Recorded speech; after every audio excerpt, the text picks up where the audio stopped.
Good afternoon. Yesterday, it was announced that Operation Metro Surge will be coming to an end, and at the same time, the damage caused by this operation has been staggering. We knew from the very beginning that this was not about safety. It was not even about immigration. This was about stoking fear and ultimately chaos in the communities that we love. Our communities stood up in brilliant fashion. Neighbors stood up for neighbors. Groceries were dropped off for people that were otherwise afraid to go outside. We had people standing watch on a daycare. We had Minneapolis residents and well beyond saying that what is important right now is that we are united as a large family here in Minneapolis, and we're all a part of that family. Since it began in December of 2025, this unprecedented federal escalation has upended daily life. It has eroded trust and inflicted a whole lot of harm on the operation that we need to provide as a city. The whole world's been watching. Messages from across the country have reminded us that we're not alone. And the two times that I have left Minneapolis, what we have been met with is a whole lot of love. People are inspired by what is taking place in Minneapolis, and I got to tell you, I'm among those that are truly inspired by the residents that have stood up. But today we're here to talk about how destructive this operation has been to our city, but also how we plan to move forward. Our city team has had boots on the ground from the very beginning, and whether that's community service officers that have delivered food to families that are in need, or an emergency operations plan that has been executed from those early days in December, to a both preemptive and responsive legal team that has been stepping up to the plate, making sure that these unconstitutional infractions are not just noticed, but we have a legal response to them. And then, of course, as part of this emergency, we've also seen great damage. Our emergency management team, led by Director Sayer, has been doing very hard and deliberate work to calculate what these damages have been while those damages are simultaneously being inflicted. At least 76,000 people are in need of urgent relief and assistance. We've seen at least $203 million in economic impact in just January alone. We were seeing somewhere between $10 and $20 million worth of losses to small and local businesses per week. Small businesses have collectively lost more than $80 million in revenue. Hotel cancellations at this point will exceed $5 million, and more than 75,000 additional people are experiencing some form of food insecurity. Thousands of school-aged children are in need of support and services. This is not even an exhaustive list. There is much more. Far beyond that, we'll ever have to comprehend. And it begs the question, was it worth it? Was this operation that has inflicted so much damage on our city that we can indeed calculate in real dollars, was it worth it? Was the chaos worth it? Was the fear worth it? Certainly, this operation did not improve safety, and it indeed decimated trust. But I know this city. Minneapolis does not let hardship define us. We define ourselves by how we rise and how we respond. Our focus must now be on moving forward and making sure that our neighbors, our businesses have our support. So we're going to do what we always have done. We're going to rebuild, we will restore trust, and we're going to move forward as a unified city. Just as Minneapolis responded when federal agents sowed chaos in our streets and disrupted daily life, what you will now see Minneapolis responding in unified fashion is we're going to step up for those small local businesses. We're going to make sure that we experience that big Minneapolis comeback in full. People from around the country have asked, what can we do to help? And the answer is, upon this Operation Metro Surge ending, come to Minneapolis. Support these local entrepreneurs. Support these immigrant-owned businesses that have added so greatly to the fabric of our communities and the fabric of these corridors.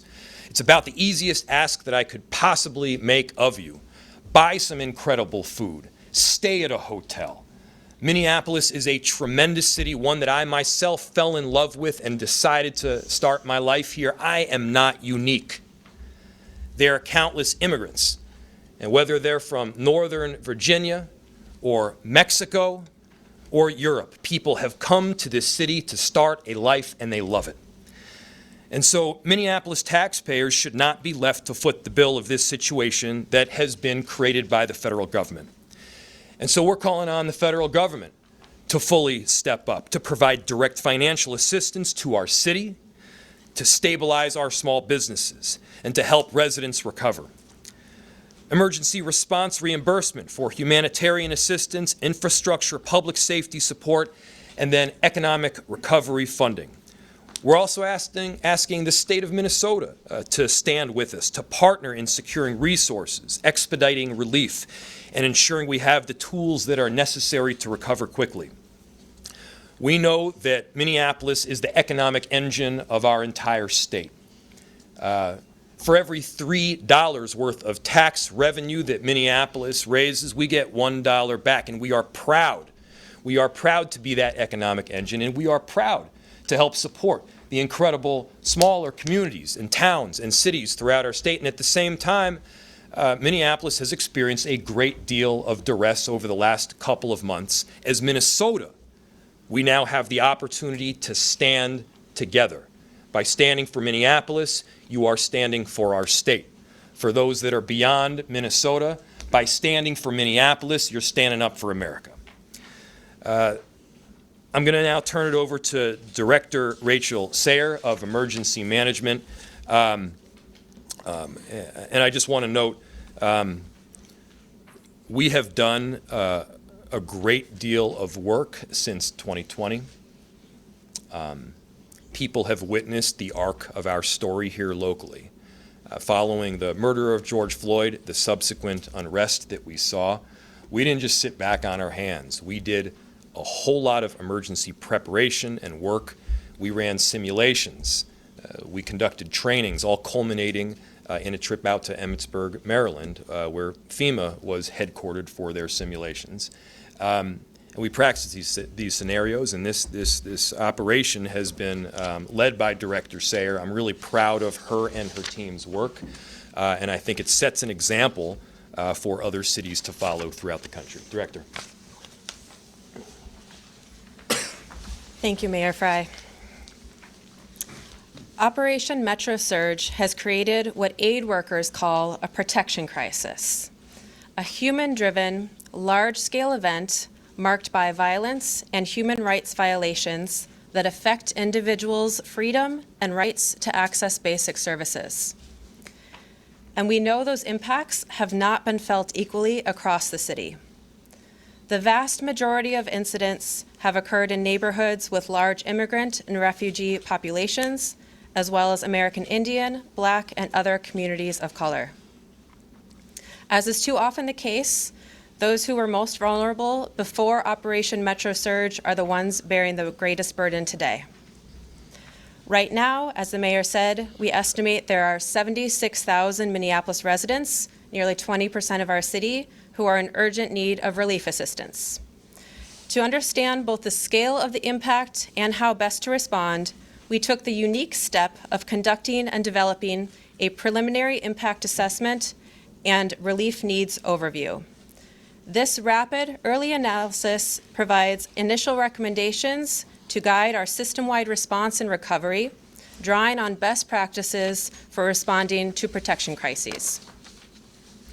Those recommendations that we developed include securing state and federal funding for both immediate relief and long-term recovery, increasing philanthropic and non-governmental funding for organizations providing direct assistance, strengthening coordination among partners to accelerate access to foundation and emergency funds, strengthening supply and distribution systems to reach households who are unable to access centralized sites, supporting partner organizations with capacity building resources to meet increased demand, expanding mental health and psychosocial support models tailored to the communities most harmed, and most importantly, ending Metro Surge so that our community's freedom to access basic services and needs is restored. The assessment that we conducted features preliminary estimates based on currently available data and reasonable assumptions, and we will continue refining our recommendations as more information becomes available. As the mayor stated, at this stage, we estimate the overall financial impact to the city is at least $203 million from January alone. The largest impact is in livelihoods. That is $171 million at this time. This includes household income losses estimated at $47 million per month as residents have been unable to or afraid to go to work. Small business losses as high as $81 million in January alone.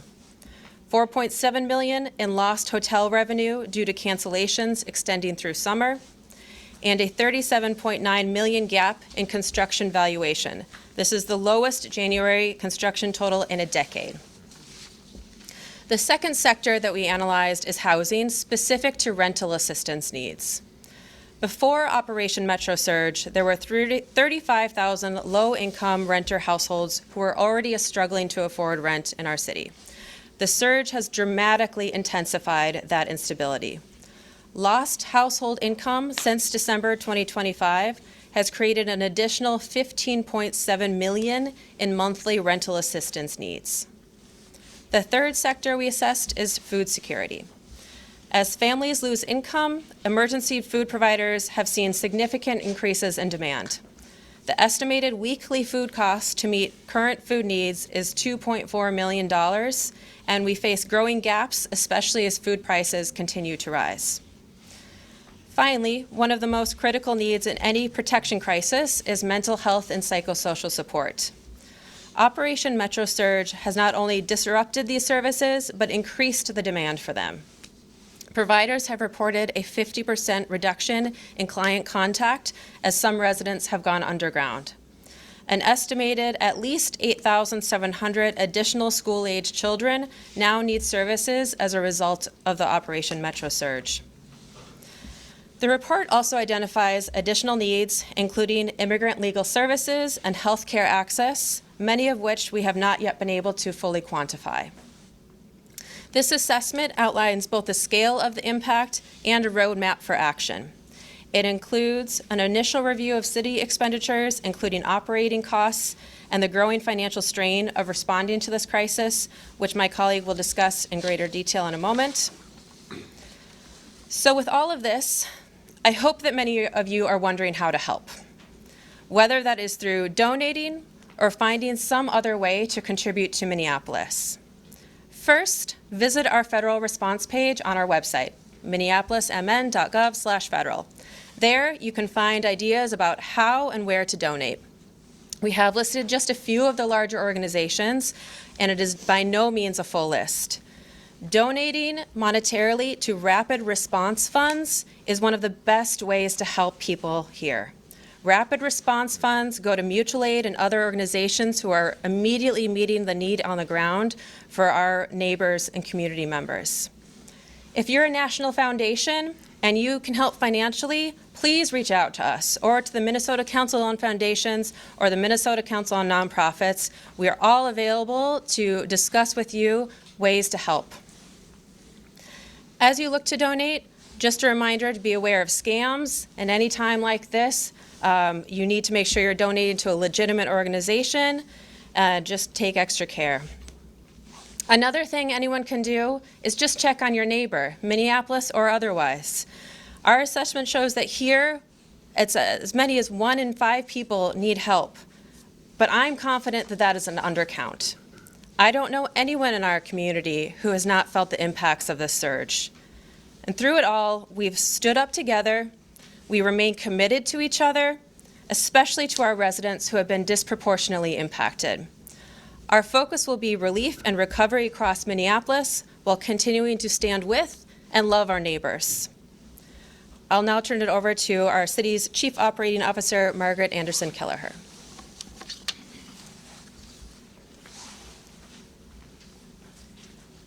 Thank you, Director Sayer, for your leadership at this time. I want to also thank the dedicated public servants at the City of Minneapolis have been working nonstop on issues all around our city and even beyond. They have been asked to step up. Director Sayer just presented to you some very stark numbers. They're stark, they're upsetting, they're heartbreaking to this city. In addition to the hundreds of millions of dollars lost for our residents and businesses in Minneapolis, the expense to the city operations also, because of Metro Surge, is hitting our budget hard.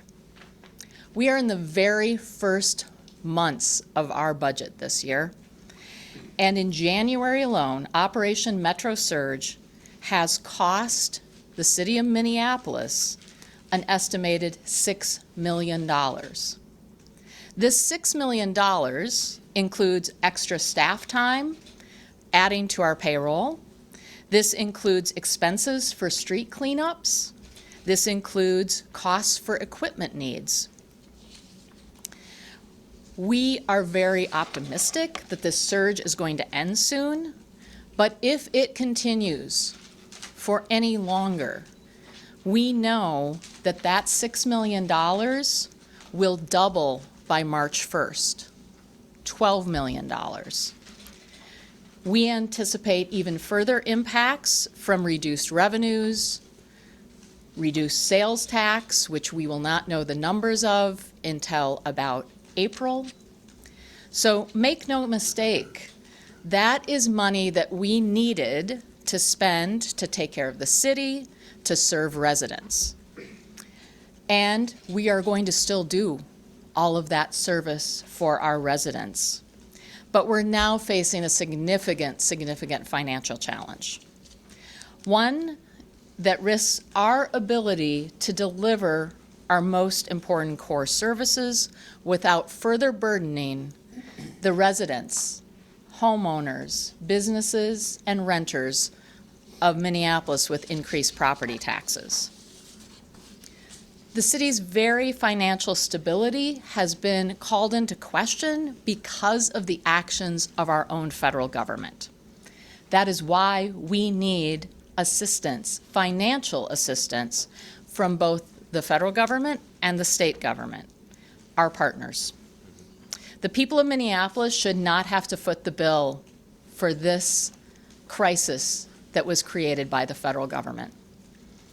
We need to not only end the violent occupation, but we also need to have support in the recovery from this violent occupation. Obviously, incidents like this have countless cascading effects in many ways on so many people. And that includes our police officers. And with that, I'm going to turn it over to Assistant Chief Chris Gators with Minneapolis Police. Thank you.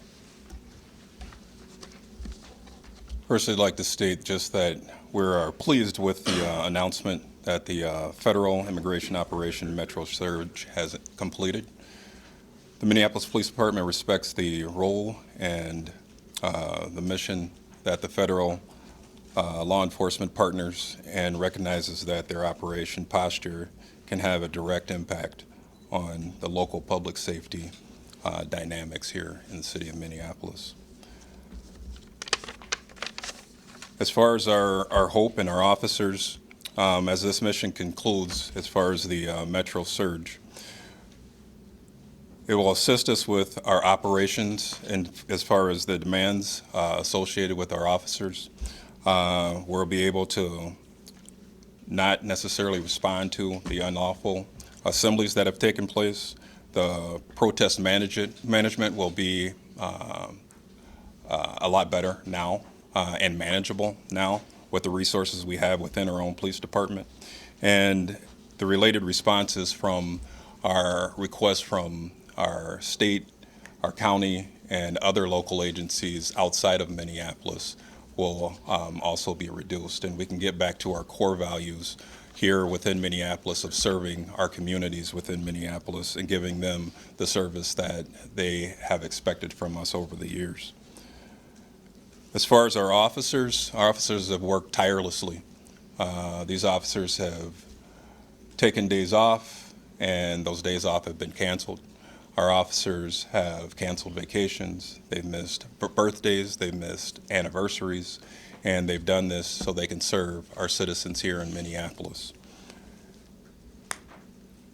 The one thing I will say about it is that I'm very proud, and Chief O'Hara is very proud of the fact that they have remained professional and they have shown great restraint when serving during these challenging circumstances.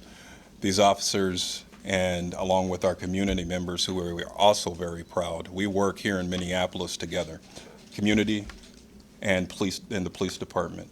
And over the past several years, in a few months it'll be 6 years, the police chief, Chief O'Hara, along with our mayor, along with our commissioner, Barnett, has put together strategies so we will make sure and certain that we are working together with our communities, and that's what we will continue to do, and that's what has gotten us to this part today of being able to serve our communities respectfully and making sure that we're treating them the way they want to be treated.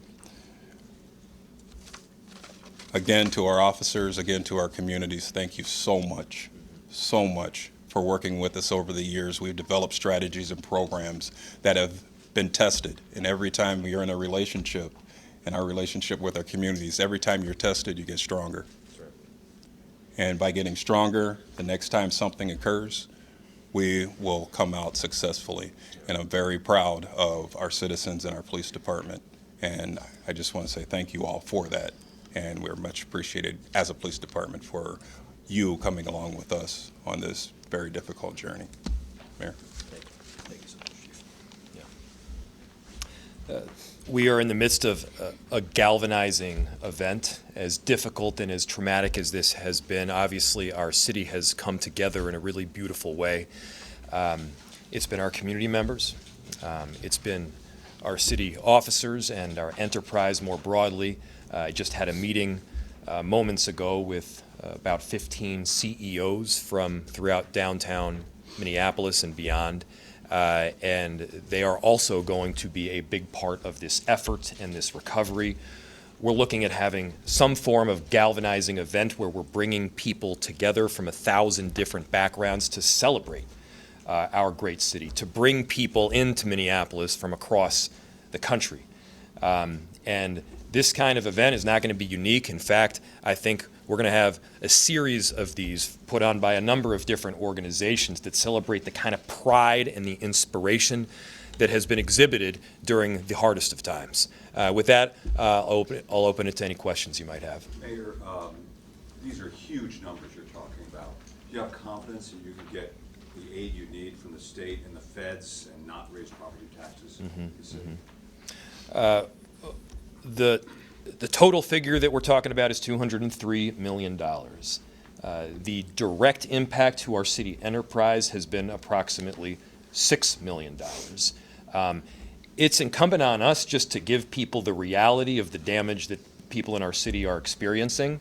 And look, I'm not too naive to think that we're going to go to the state and the federal legislatures and get the entire amount. That being said, we're going to be putting together a package through our intergovernmental relations team that we feel is both reasonable and can be met. And so we're going to be moving through those numbers in the near future. Is there enough money to do things at the city level? There's been the $1 million in rental assistance, the $5 million small business relief package proposed. Is there money to do city level relief like that, or given the $12 million number that we could be looking at?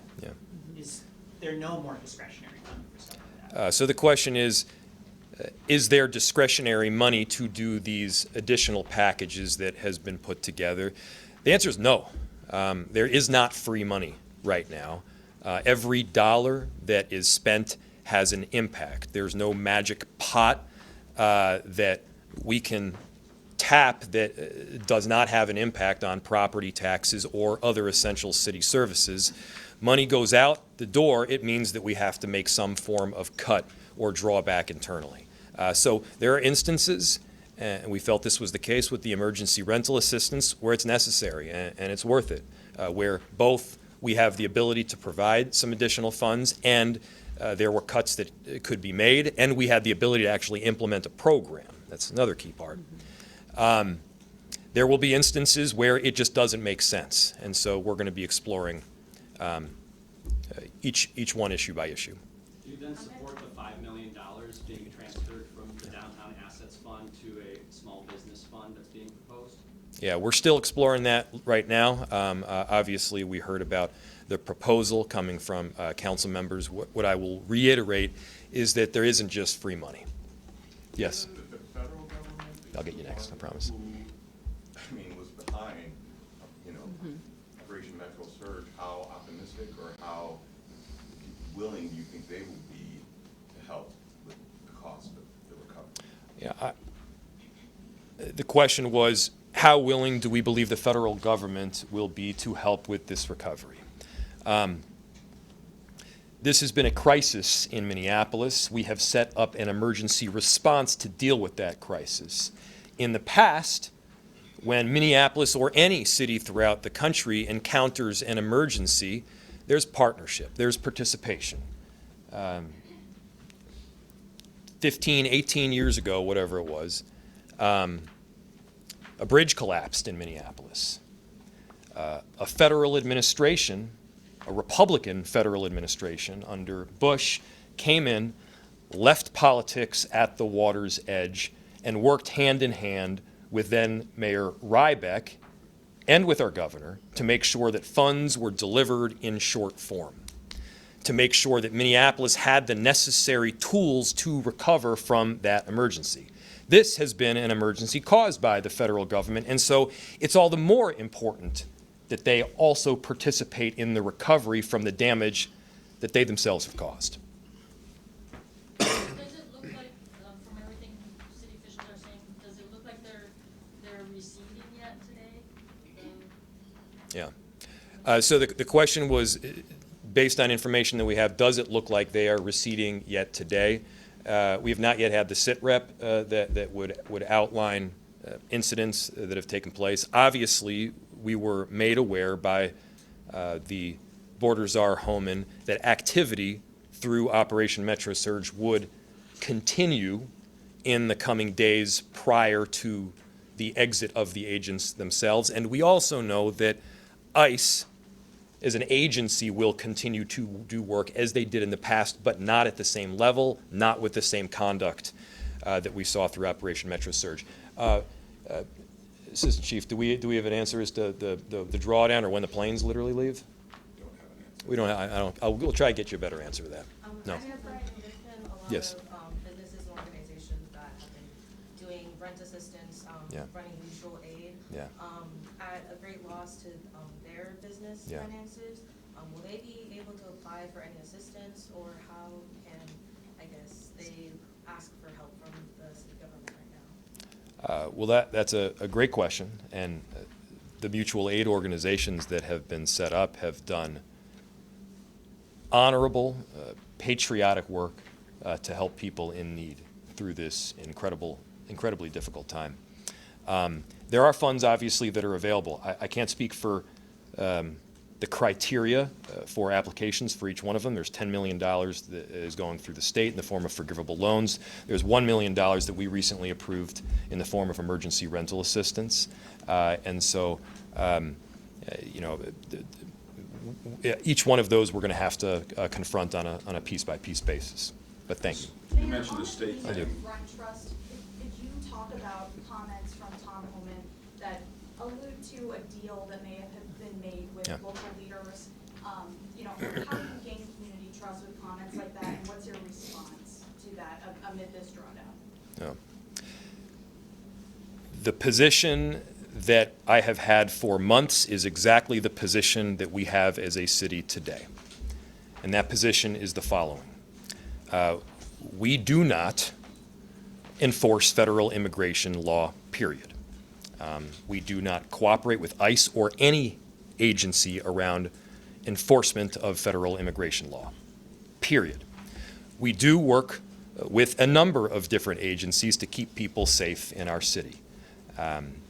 And where the impetus, where the underlying issue is crime and safety, we've worked with many administrations, including the present one, to keep people safe. That has been my position, as you all have heard from the very beginning, and that position has not changed. So the notion that there was a deal is false.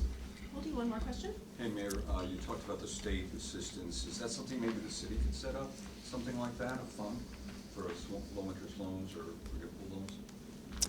I'm sorry, can you repeat the question? You know, the state set up their Oh, sure. $2 million loan program yesterday. Right. It's got to be passed by the legislature. Yeah. Could the city do something like that in Minneapolis? Practically speaking, yes. The question again is where do the funds come from? Recognizing that in the last budget address, I also painted a pretty severe picture of what the budget looked like. And so again, there's not free money. I'll do one more. Could the assistant chief speak to the police morale right now? There've been questions raised by certain media outlets about how their morale is. I'm just wondering if you could speak to that. Yeah, let's get the assistant chief up here, but let me first start off. So the question was about police morale. The work that our officers have done over these last couple of months has been incredible. We have about 600 police officers in total. There were instances where really dangerous circumstances were taking place, and we maybe only had 30 officers on duty at those moments.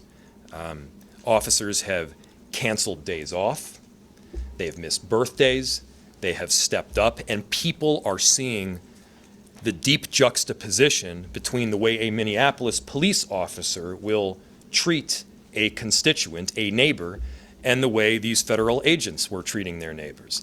And it's not as if the Minneapolis Police Department has always been known for community trust. But there's a lot of work that's happened over these last 5 years. There's training that has taken place. Policies have been shifted. Officers have both stayed and are applying because they want to make the difference.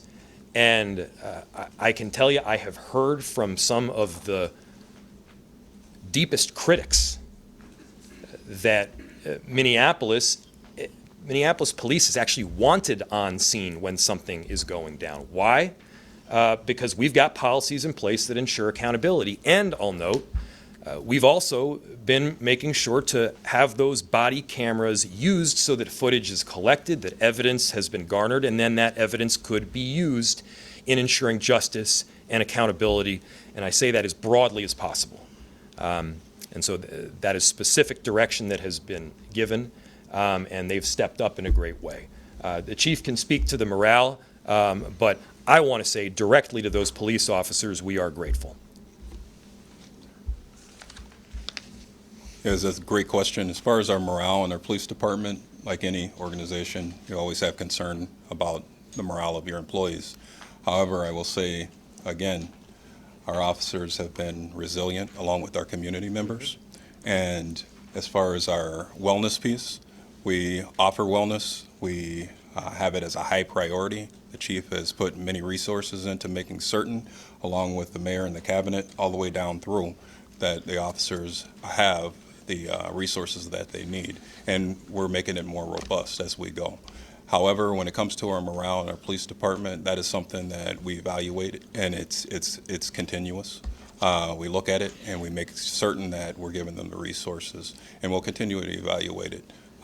Right now, we want to make certain that our officers are taken care of and they're healthy, so they can serve and come back and serve our community members. And like I said, it's a great question. That's something that we'll continue to answer for you as we know more.